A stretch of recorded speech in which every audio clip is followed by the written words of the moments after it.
Hello friends, welcome to our YouTube channel civil services dream. तो friends, आज की इस वीडियो में हम लोग यूपी पीसीएस 2021 की टेस्ट सीरीज़ का टेस्ट 40 सॉल्व करेंगे। इसमें हम हिस्ट्री के कुछ इंपॉर्टेंट क्वेश्चंस हैं, उन्हें डिस्कस करेंगे। तो आइए आज की वीडियो स्टार्ट करते हैं। देखिए, फर्स्ट क्वेश्चन में है, सिंधु घाटी सभ्यता के संदर्भ में निम्नलिखित कथनों पर विचार कीजिए। दो कथन हैं सिंधु घाटी सभ्यता से संबंधित हैं।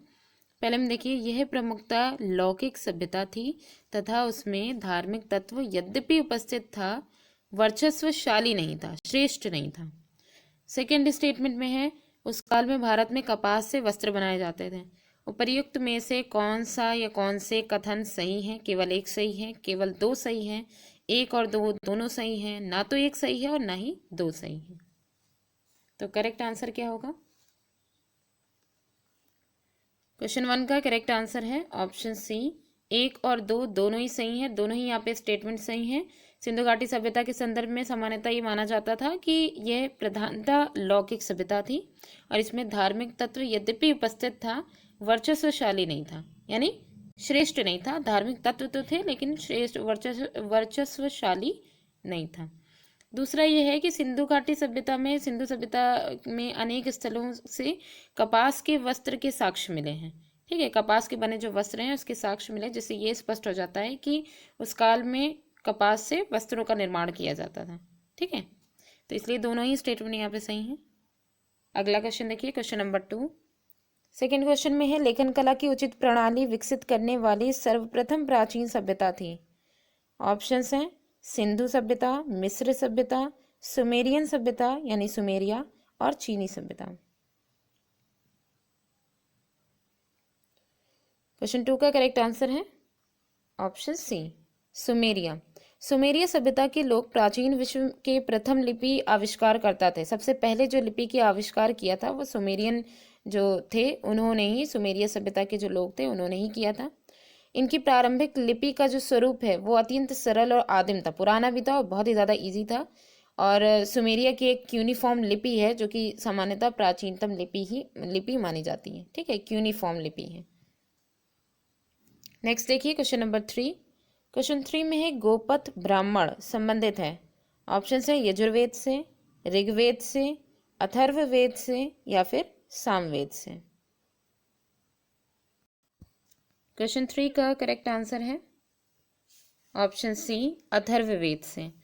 ब्राह्मण ग्रंथ यज्ञों तथा उनके अनुष्ठान के विधि विधानों के संबंध में जानकारी देते हैं, जो ब्राह्मण ग्रंथ होते हैं। ठीक है, तो ब्राह्मण ग्रंथ में कई सारे यहाँ पे जितने भी दिए गए ना, यजुर्वेद है, जितने भी यहाँ पे चारों वेद दिए गए हैं, उन सब से जो है कई सारे ब्राह्मण ग्रंथ हैं जो कि इन सब से कनेक्टेड है। यहाँ पे हमें मेनली ये देखना है कि जो गोपथ ब्राह्मण ग्रंथ है ये किस वेद से संबंधित है। तो गोपथ ब्राह्मण जो वेद है, सॉरी ब्राह्मण ग्रंथ है, वो अथर्ववेद से संबंधित है।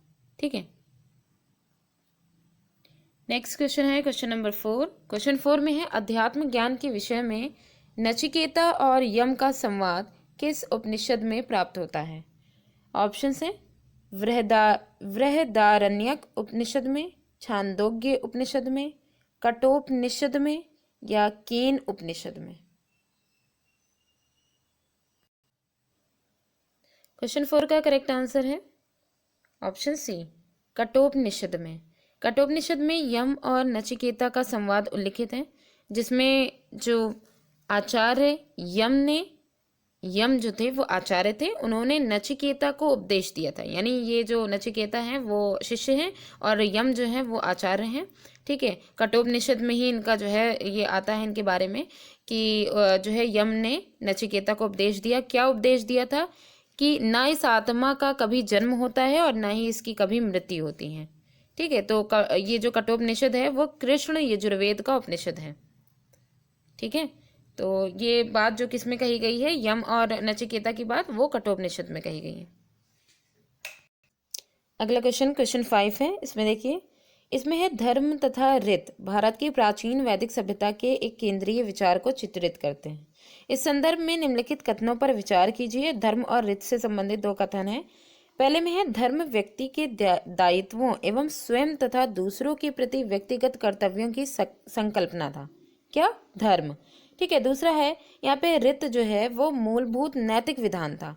रित किससे संबंधित था? नैतिक विधान, नैतिक जो है कर्तव्य होते हैं, नैतिक विधान, उनसे संबंधित था, जो सृष्टि और उसमें अंतर्निहित सारे तत्वों के क्रियाकलापों को संचालित करता था। ठीक है। तो उपर्युक्त में से कौन सा या कौन से कथन सही है? केवल एक सही है, केवल दो सही है, एक और दो दोनों सही है, ना तो एक सही है और ना ही दो सही है। तो क्वेश्चन 5 का करेक्ट आंसर क्या होगा? क्वेश्चन 5 का करेक्ट आंसर है ऑप्शन सी, एक और दो दोनों ही सही हैं। यहाँ पे जो पहले में कहा गया है धर्म के बारे में कि व्यक्ति के दायित्व एवं स्वयं तथा दूसरों के प्रति व्यक्तिगत कर्तव्यों की संकल्पना था, ये भी बात सही है। दूसरा रित के बारे में जो बात कही गई है वो भी सही है कि ये जो मतलब कि नैतिक विधान जो सृष्टि और उसमें अंतर्निहित सारे तत्वों के क्रियाकलापों को संचालित करता था, ये रित कहलाता था। ठीक है। तो ये दोनों ही यहाँ पे स्टेटमेंट सही है, इसलिए हमारा करेक्ट आंसर है ऑप्शन सी। नेक्स्ट क्वेश्चन है क्वेश्चन नंबर 6। निम्न में से किस नदी को ऋग्वेद में मातेतमा, देवीतमा एवं नदीतमा संबोधित किया गया है? काफी इंपॉर्टेंट क्वेश्चन है। तो देखिए इसमें सिंधु नदी को, सरस्वती नदी को, वितस्ता नदी को या फिर यमुना नदी को। क्वेश्चन 6 का करेक्ट आंसर है ऑप्शन बी, सरस्वती नदी को। ऋग्वेद में सरस्वती को मातेतमा, देवीतमा और नदीतमा कहा गया है। इसका अर्थ ये है कि सबसे अच्छी माँ, सबसे अच्छी देवी, सबसे अच्छी नदी। ठीक है, ये मातेतमा, देवीतमा और नदीतमा का अर्थ है। तो ये जो है सरस्वती को कहा गया है। अगला क्वेश्चन देखिए क्वेश्चन नंबर 7। इसमें है निम्नलिखित में से कौन एक अशोक का अभिलेख इस परंपरा की पुष्टि करता है कि गौतम बुद्ध का जन्म लुम्बिनी में हुआ था? ऑप्शंस हैं बासाड़ स्तंभ अभिलेख, निगाली सागर स्तंभ अभिलेख, रामपुरवा स्तंभ अभिलेख या रुमिनदेई स्तंभ अभिलेख। तो क्वेश्चन 7 का करेक्ट आंसर है ऑप्शन डी, रुमिनदेई स्तंभ अभिलेख। देखिए यहाँ पे पहले ये जान लें इनके बारे में। बुद्ध शाक्यगढ़ के राजा शुद्धोधन और महामाया के पुत्र थे। ठीक है, गौतम बुद्ध, उनका जन्म लुम्बिनी वन में हुआ था, जिसे अब रुमिनदेई कहते हैं। ठीक है, और यहाँ अशोक का एक स्तंभ लेख मिला है, इसलिए इसको रुमिनदेई स्तंभ लेख कहा गया उसे, जिसका आशय ये है कि भगवान बुद्ध के इस जन्म स्थान पर आकर के अशोक ने पूजा की होगी और स्तंभ खड़ा किया होगा। ठीक है, तो यही यहाँ पे है कि जो यहाँ पे कहा गया ना अशोक का अभिलेख इस परंपरा की पुष्टि करता है कि गौतम बुद्ध का जन्म लुम्बिनी में हुआ है। तो कौन सा है? रुमिनदेई स्तंभ अभिलेख। ठीक है। नेक्स्ट क्वेश्चन है क्वेश्चन नंबर 8। इसमें है सप्तपर्णी गुफा स्थित है। ऑप्शंस हैं सांची में, राजगृह में, नालंदा में, राजगृह में और पावापुरी में।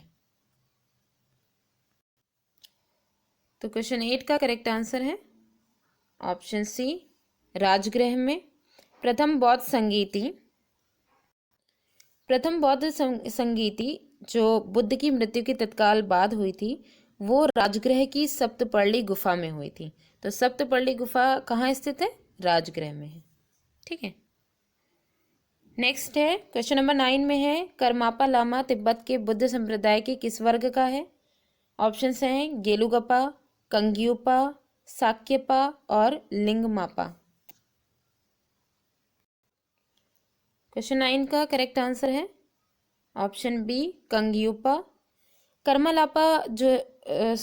करमापा लामा जो है ये तिब्बत के बौद्ध संप्रदाय कंग्यूपा वर्ग का सर्वोच्च गुरु है। ठीक है, करमापा लामा जो है ये सर्वोच्च गुरु है जो कि तिब्बत के बुद्ध संप्रदाय के हैं। ठीक है, तो इसलिए जो है ये इसका जो करेक्ट आंसर होगा क्वेश्चन 9 का वो कंग्यूपा होगा। कंग्यूपा जो संप्रदाय उससे संबंधित है ये। लास्ट क्वेश्चन है क्वेश्चन नंबर 10। इसमें है सर एडविन अर्नॉल्ड की पुस्तक द लाइट ऑफ एशिया आधारित है। ऑप्शंस हैं दिव्यावदान पर, ललित विस्तार पर, सुत्त पिटक पर या अभिधम्म पिटक पर। क्वेश्चन 10 का करेक्ट आंसर है ऑप्शन बी, ललित विस्तार पर। सर एडविन एर्नाल्ड, ठीक है, सर एडविन एर्नाल्ड की पुस्तक द लाइट ऑफ एशिया जो है वो ललित विस्तार की विषय वस्तु पर आधारित है। तो फ्रेंड्स आज की वीडियो हमारी यहीं पे ही एंड होती है। वीडियो कैसी लगी कमेंट करके ज़रूर बताइएगा। Thanks for watching.